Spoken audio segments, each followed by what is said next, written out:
আসসালামু আলাইকুম। Recipe with chicken, মা ও ছেলের আজকে নাস্তা বানানোর চতুর্থ পর্ব।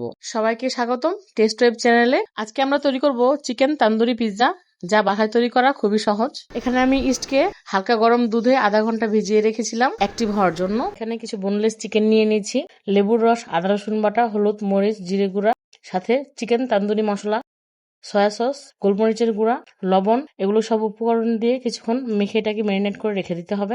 আর এই ফাঁকে এখন পিৎজার ডোটা রেডি করে নেব। আর এই জন্য নিয়ে নিলাম 1.5 কাপের মতো ময়দা, দিয়ে দিব অল্প একটু লবণ এবং অ্যাক্টিভেটেড ইস্ট দিয়ে এটাকে খুব ভালোভাবে মেখে নিতে হবে। অল্প অল্প করে মিশিয়ে খামিরটা তৈরি করতে হবে। দিয়ে দিব কিছু সয়াবিন তেল, যাতে একটা সফট ডো তৈরি হয়ে যায়। একটু সময় নিয়ে এটাকে মথে নিতে হবে ভালো মতো।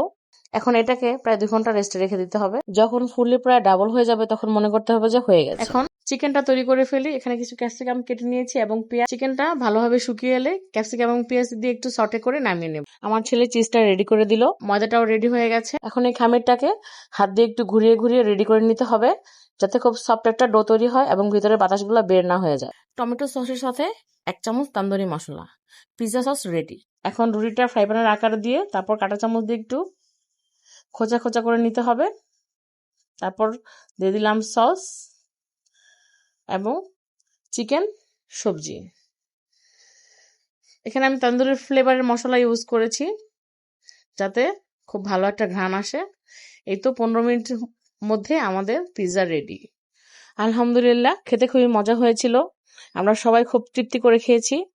ধন্যবাদ, ভালো থাকবেন সবাই। আল্লাহ হাফেজ।